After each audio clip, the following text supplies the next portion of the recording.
Hey. Hey, how's it going? Welcome to the show.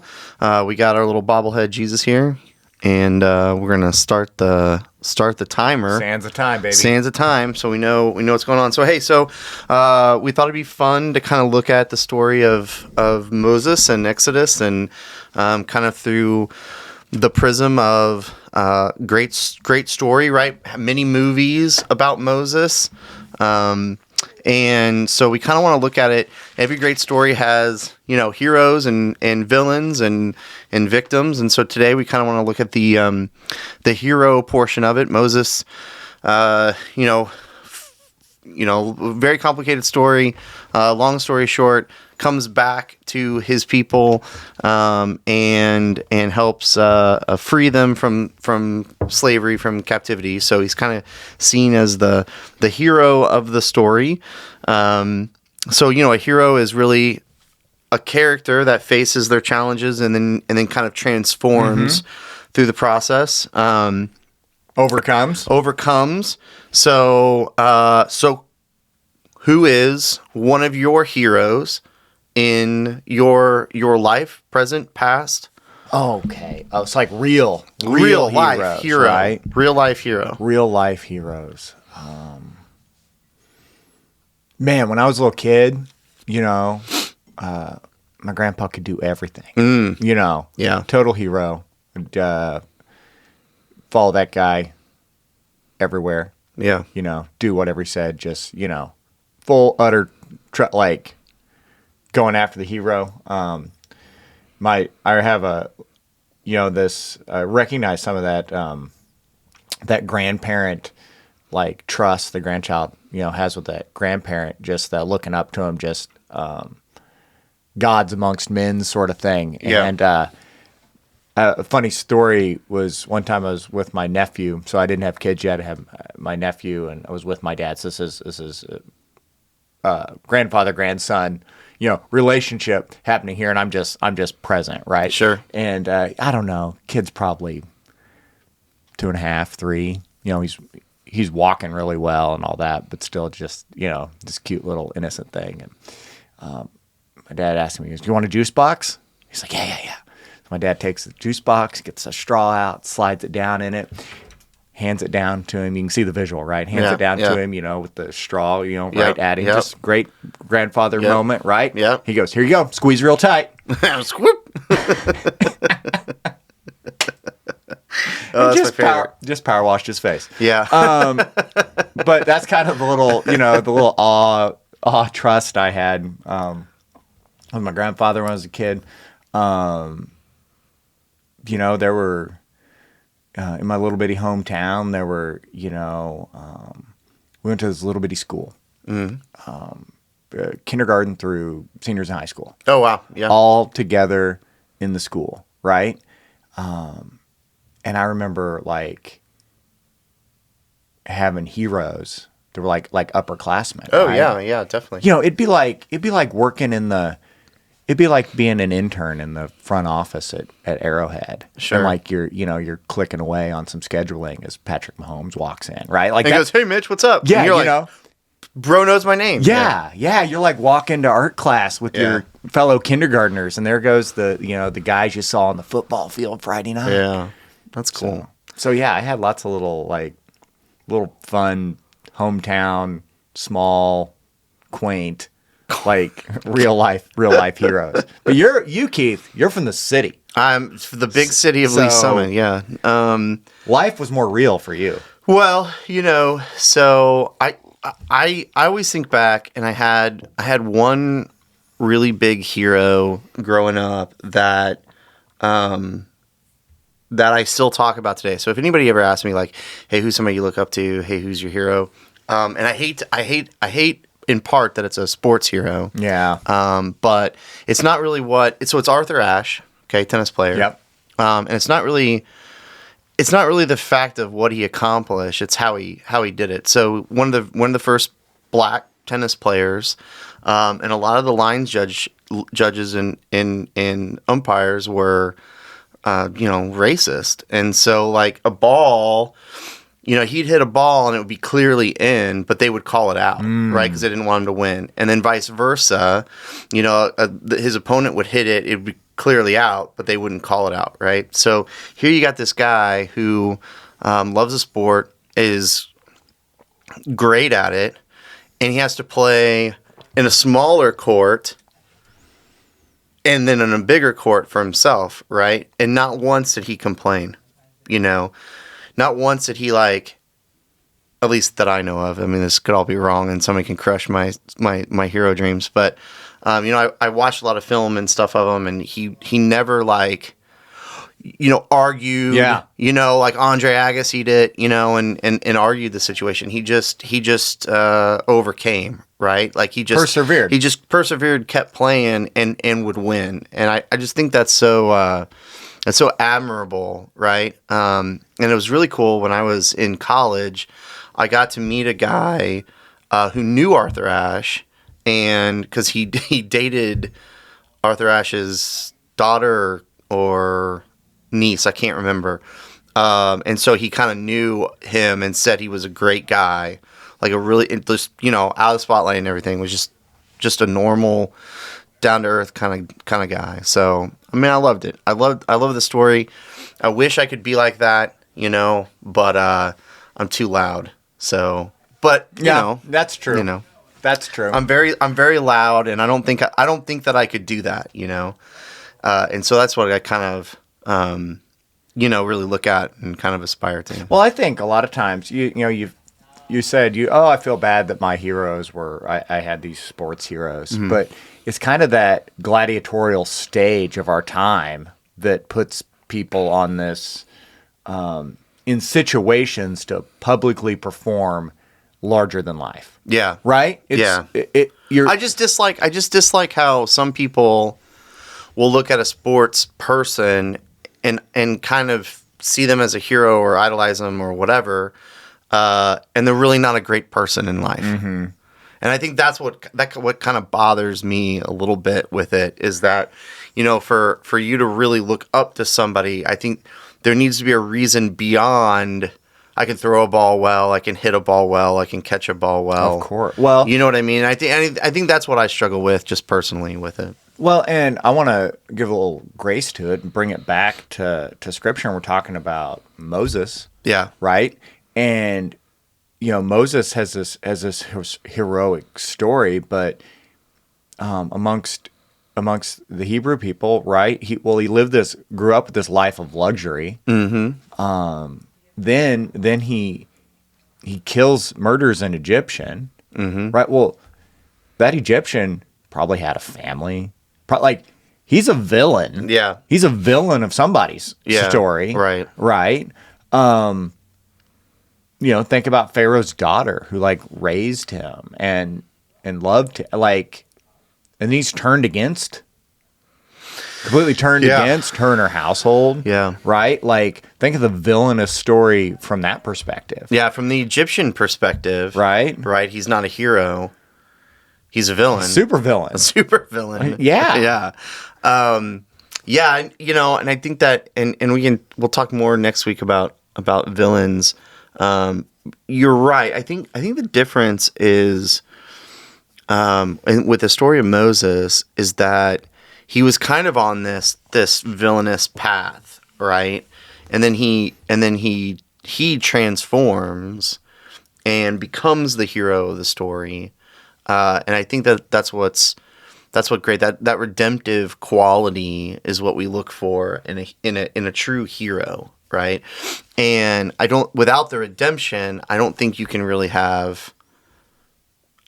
can call somebody a hero that way, right? And so, and maybe my hero, maybe my, Arthur Ashe, he overcame obstacles, but he may not have transformed really. That may have just been who he was, right, as a person. So, anyway, I thought that was cool. But you did start on something I think we should talk about a little bit more with the story of Moses, is that, so he was born a part of the Hebrew people, right?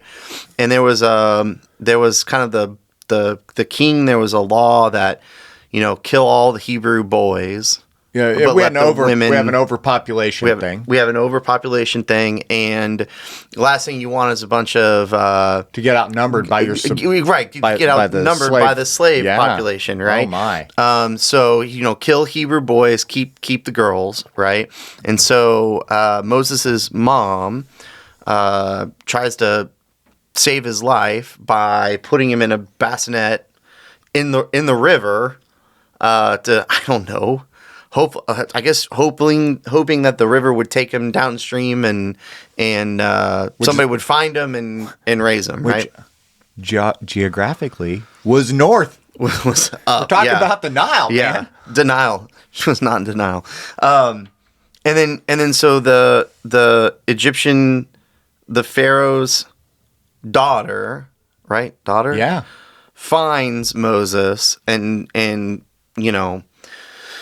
basically says, I'll raise him. I'll raise him. There was a little bit of time there where, she came back to the Hebrew people to, kind of get a little older, because he was a baby, he still needed milk and all that kind of stuff. And then, so he was born Hebrew, raised Egyptian.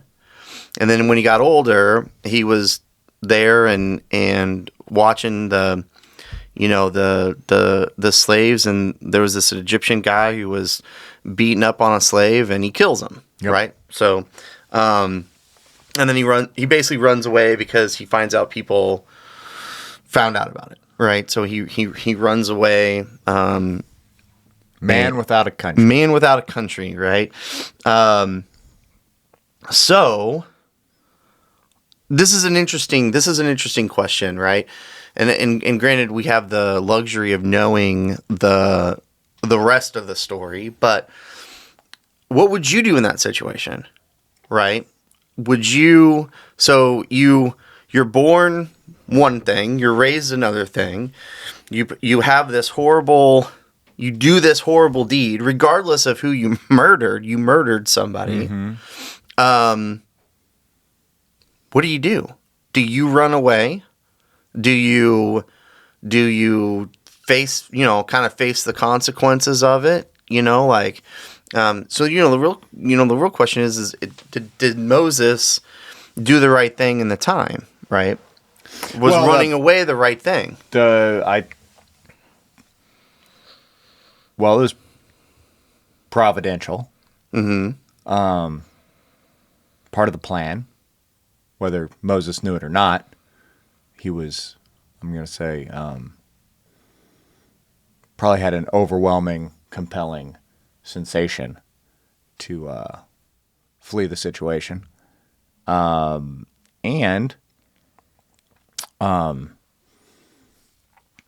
I think Moses was justified in it? Yeah. I think justified in defending the defenseless. Now, yeah, I mean that's a tough spot though, right? Because of course, do you instead of, because obviously murdering somebody, I think there's a bit of passion involved, right? Like you can't just halfway to it see a problem and be like, I think the solution's killing this person, and not be disconnected from emotion about it, right? And so probably I would think that he's seeing this juxtaposition of, he knows he's born and should be with these people, but he has privilege, right? And he's seeing his people that he belongs to, his family in a way, being hurt, and so that's got to be emotional for him, right? But do you take the alternative route of trying to work within your privilege to change the situation, right? Go to the Pharaoh, hey, you should really let these slaves go, blah blah blah, right? And we kind of know the rest of the story, but I think the passion was there, and so I'm not sure that I would say he was justified in what he did. No, I think Moses. I think God chose Moses to deliver his people, and regardless of the choose your own adventure decisions Moses makes along the way, Yeah. God was going to use Moses to deliver the people. Yeah, it's kind of an interesting, because I don't want to think that it was, God's plan that somebody kills somebody, right? So you got to think that's not within God's plan, and so then God had to work a different avenue to get the result that he wanted. Yeah, right? and that comes right back to like what I was saying is Yeah. like he was a villain. He was somebody's villain. Yeah, We see him as a Probably hero. a lot of people. Yeah, we So see him lot as of a people's- hero, right. but I think that should be a sobering thought to all of us that no matter, and we've talked about this so many times, right? Our narrative, our own personal narrative. Yes. We craft this narrative for ourselves to have a positive disposition of our own thoughts, actions, and qualities, and we rose-colored glasses ourselves all the time, and then we tell and we repeat this narrative Yeah. that reinforces our positive self-image and make ourselves either a hero or a victim or a guide. Teaser. We'll talk about that in a few weeks. But very rarely do we tell a self-narrative that villainizes ourselves, villainizes right? ourselves. Right. I think that's the one that.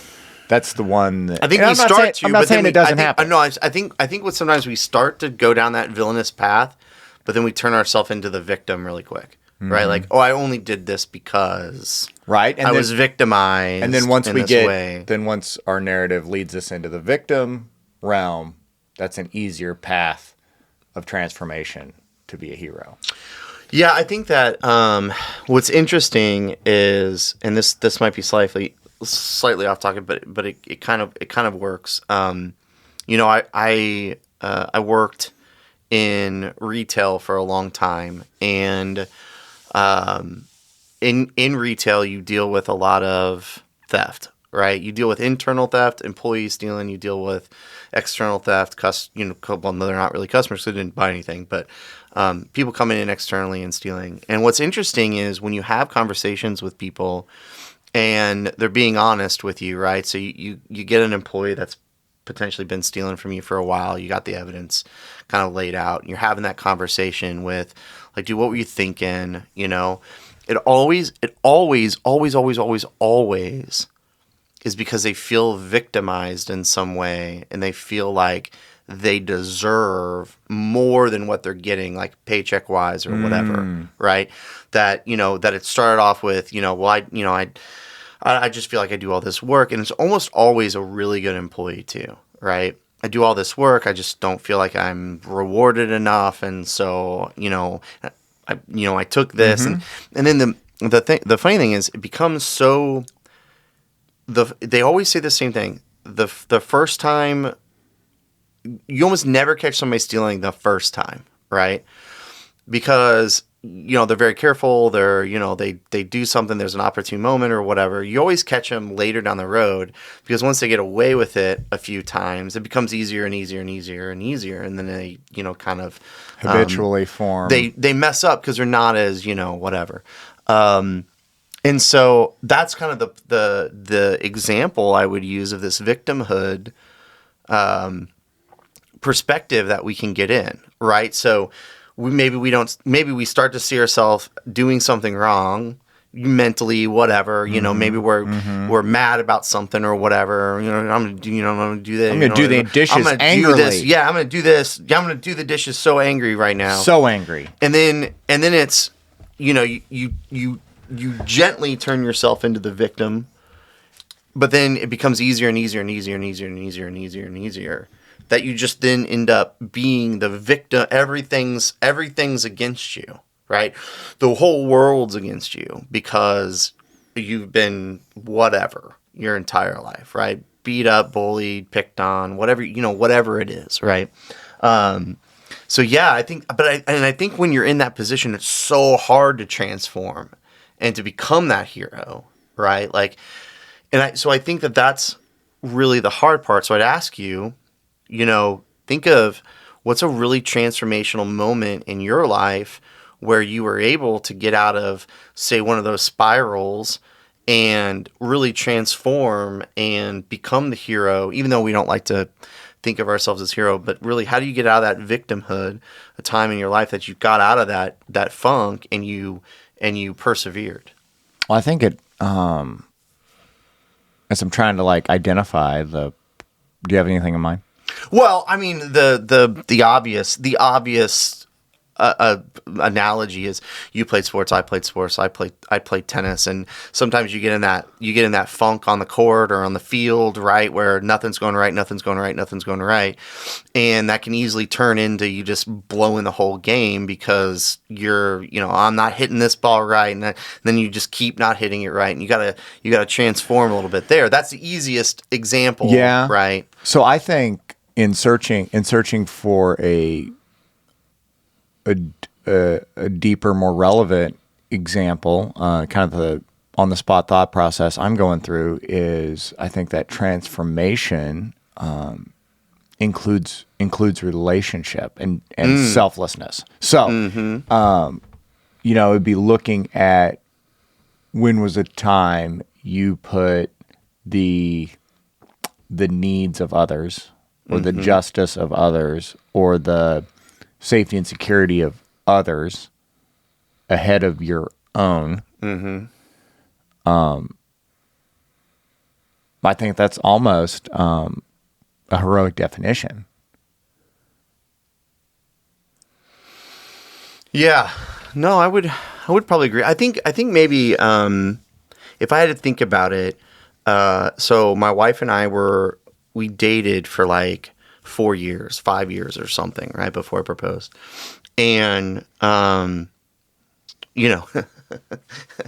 newsflash, and I've told her this, and hopefully she doesn't listen to this or remembers, but I wasn't sure, right? Like I wasn't like 100% like, oh, I'm madly in love, because it wouldn't have taken me 5 years to propose, right?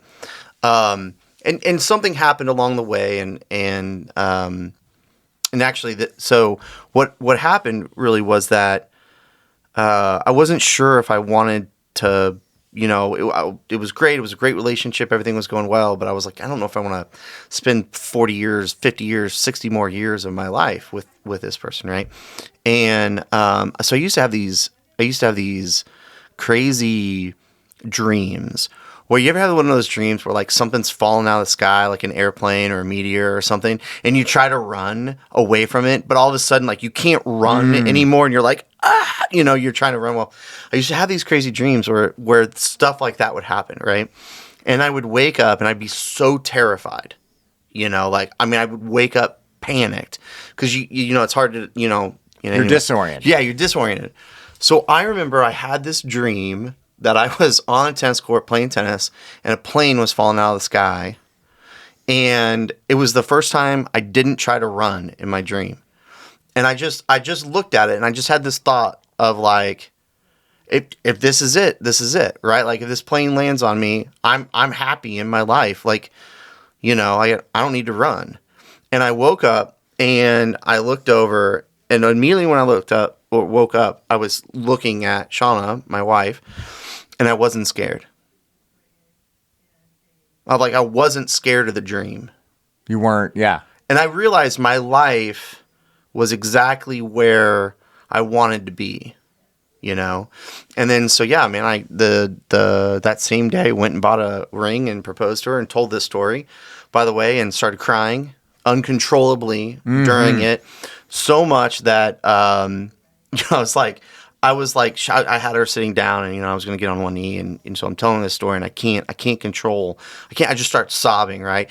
And she's like, no, come here, sit down. And I'm like, no. And she like makes me sit on her lap, and she's like, don't worry, we'll get you some help, man. We'll get you some help. Don't worry. And then I just to get her to shut up, I had to pull the ring out of my pocket and just handed it to her. And she was like, what? Like she was like did not make any sense to her, and so we still laugh about that today. I want to hear the story from her perspective. I want to hear. She thought I was going I want crazy. to hear Shauna tell that story. She thought. Well, I mean, it's like she thought I was going crazy because it only got as far as like a plane smashing me on a tennis court. So anyway, I think that's kind of if you want to look at a real transformational moment. You said in my something life, there. You said something there when you're talking dream state, this fear. By the way, I've never been scared of a dream since. Congratulations. Just saying. Transformational. Transformational. I was just scripture just like kind of popped out here. Had the Bible open to our verse, and you're telling your story, and I'd look down, and it just quotations pop out of the quotation marks seem to pop off the page to me, and I don't know whether that does for everybody, but I think I'm a relational person, so dialogue to me, it just kind of pops off the page. But anyway, Moses, just the quotations here. This is after Moses kills the Egyptian, but it just says, Moses was afraid, thinking, quotations, everyone knows what I did. Yeah. Right? And going back to, I think so many times in that transformative, heroic stories of life is this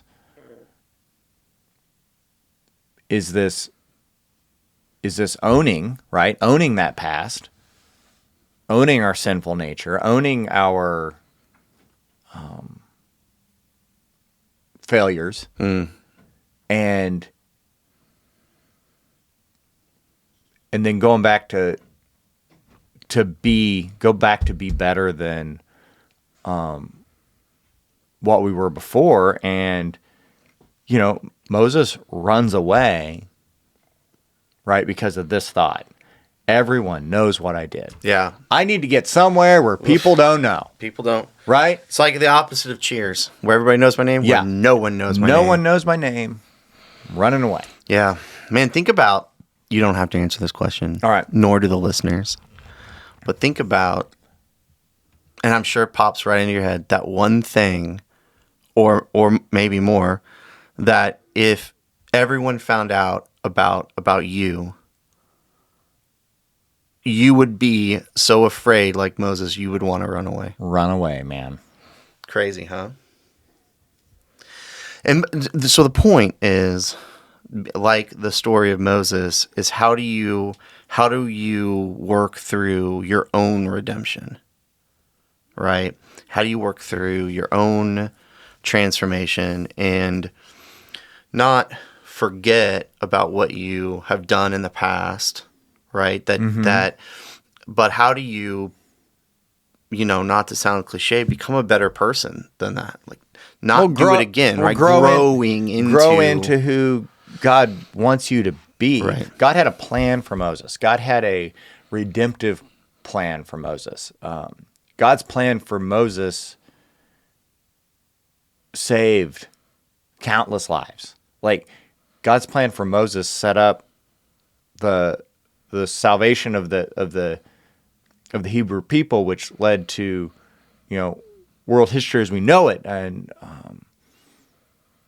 we get Jesus, we get salvation of the human race, and God has a plan for everyone's life. Yeah. And living into that plan, requires us to not run away from those fears or those that past, or own it, use it, look for God's providence in your story. Yeah.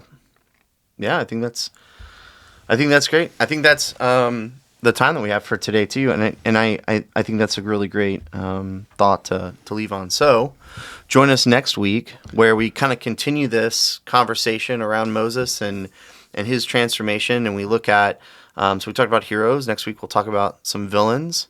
So I want everybody to start thinking about. This is the tough one, I think, because how. And I was talking to my wife about this yesterday.